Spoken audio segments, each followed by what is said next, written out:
Şu gece 26 yanvar günü бийликке кабар şu передачасынан кайрылган Байсейитов Кыяз аттуу жаранын үстүнөн бир тараптуу кароолоо баштап, мени азыр кечке тергөө амалына чакырып атышат.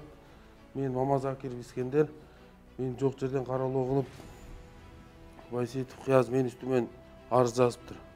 Жабырлануучу болуп.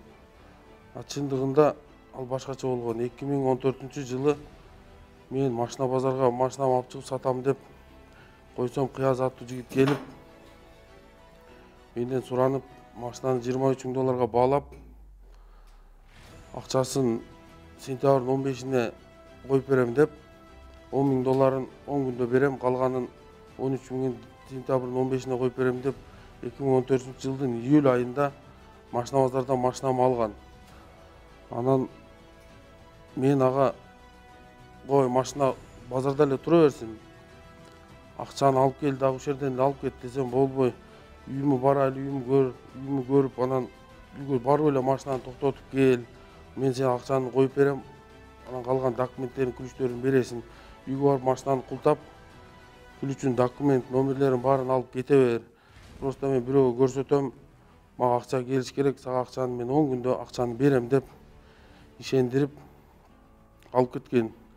Үйүнө барып машинаны токтотуп, үй жайын көрүп, апасы менен таанышып, анан кечээ сөзүндө айтыптыр, барып чай ичип кетишкен, тамагын жеп кетишкен деп. Ал убакта орозо болуп, биз орозо элек, чайын да ичкен эмеспиз, тамагын да жеген эмеспиз. Жөн эле барып токтотуп, сүйлөшүп, үйүн көрүп келгенбиз. Келип 2 күн убакыт өтпөй Кыяз мага келиптир. Искен иним, күлүчтү берип тур машинаны, мен хотя бы 10 күн ичинде ЗАГСка чыгып турайын. Az ЗАГС 10 миңден болуп атат.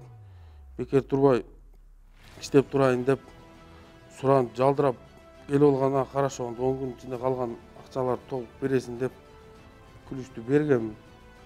Күлүчтү берсем алып кетти, ошол боюнча жок болуп кетти. Жок болуп, анан мен кыйла чалып жүрдүм, телефонун албай, качып, ар нерсе болуп, анан Жалал абадка издеп барып, ошо ЗАГСка чыккан тааныш балдардан сурасам, сен машинаңы давно сатып берген. Ошо 1 ай болду сатып берген. Хамир лимузин минип жүрөт. Лимузинге алмаштырып алыптыр дегенден. Анан ошко келип, Сулаймантоо милиция бөлүмүнө барып, ошо дежурный милицияга жаздым заявление. Жазсам, хорошо деп кабыл алды. Эртеси күнү 2 күндөн кийин мага чалышты. Машинаңды таап келдик Таш көмүрдөн. Ал сен Кыяз деген балага саткан кезин Шайыр деген бала минип жүрүптүр деди. Чакырды, барсам териштирүү болуп, ошо Шайыр аттуу бала минип жүрүптүр. Көрсө бул Кыяз менен машинаны алып, ошо бир Шайыр деген досуна сатып жибериптир. Ошо менен алып кеткенден биринде эле минип эле анан сатыптыр. Ошондо мен июлдун канчасына саттым? 10-дорунда сатсам, бул сентябрдын 23-үнө чейин минип жүргөн. 23-үнө заявление жаздым, алып келишти. Алып келип ошо Шайыр мен сатып алганмын деди Кыяздан. Менин машинамы 23 күнгө өткөрүп, адан $55,000 бир Хамир алыптыр. Аны да алдап, 10 күндө машинанын документин алып келип берем. Сен мунаны минип тур деп, аны лимузинин алып, менин инфинитиме өткөрүп бериптир.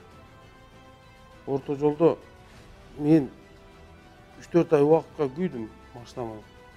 Жок жерден эле алданып буга. Анан келип заявление жазып, буну камайбыз деп, бuyakta териштирүү башталганда менен жалдырап, ар кимди ортого салып келип, тосма арыз жазып бер, сага арыздоом жок болду деп жалдырап, давай мыйзам чене сүйлөшүп, камалсаң камаласың десем болбой, артыман ээрчип ыйлактап жүрүп, акыры анан машина алганына шүгүр кылып, майли өлүп кетсин эниң деп, буга тосма арыз жазып бергем. Тосма арыз жазып берип, ошондон болду бүттү деп кеткен. Кетип, ошодон бери жылда башым оорутмай да. Келет, заявление жазат, оякка барат, барып документтерди көрсөтөт. Мен өзү 2014-жылы бул нерде заявление жазгам, арыз. Жазып мен кайрылгам. 2014-жылы мына 23-сентябрда арыздын негизинде бар. Полный. Түшүнүк каттары бар жогу бар. Ал мага кайра эле кече жок жерден видеосун карап турсам, мени Сүйүн Өмүрзаковго кошуп коюптур, Мухаммед Умардын балдары депчи. Мен Мухаммед Умарга тиешем жок.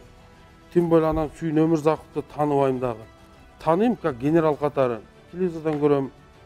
Анан Ошто иштеген милиция начальник болуп, андай ал менен жекече тааныш билбейм дагы, жакында да көргөн эмесмин.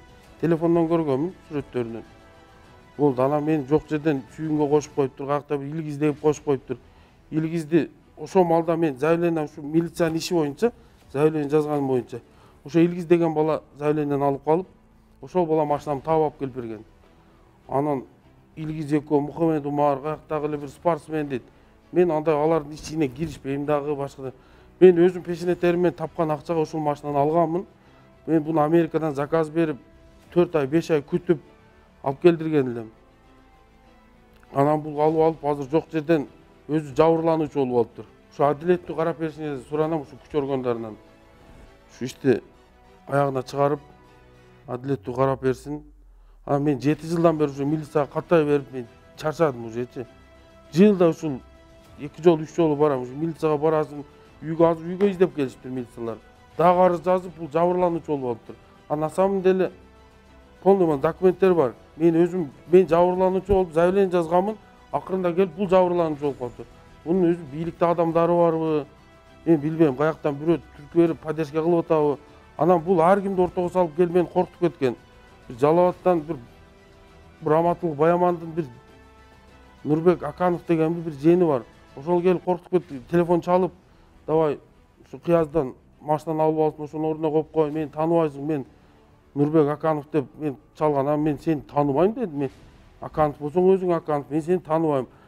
Мен мыйзам чегинде машинамды өзүм тартып алдым. Мага 1 сом акча берген эмес, мени алдап кеткен. Ошо боюнча деп ал бир коркутту. Андан кийин Жалал Абадтан бир Нурбек деген полковник келген. Полковникти эшитип келип ал эми озгой алгыс сөздөр менен сөгүп, анда үйдө отурсам чалып, бирөөлөр чалып чыксаң дегенден ошто бир милиция балдар менен келип чалдырыптыр.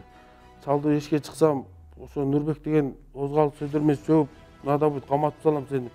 Өзүмдүн ишине апарып камап салам деп коркуткан. Анысына деле мен деле арызданбадым, эчким бул ар нерсе кылып атат деп. Кыяздын өзүнө да айттым, койбойсуңбу деп 2 жолу айткам. Болбой эле кайра эле куру домат кылып менен 10 000 доллар алган деп азыр кароолоо кылып атат. Анан соц тармактарда бир тараптуу кароолоо болуп азыр көрүп атасыңар. Жаңы болуп атат. Ким биринчи бийликке кайрылса эле ошол азыр прав болуп калып атат. Мен дагы өзүмдүн чындыгымды айтканы чыктым. Сиздерден суранам, ушу бир тараптуу карабай адилеттүү чечип берсеңиздер.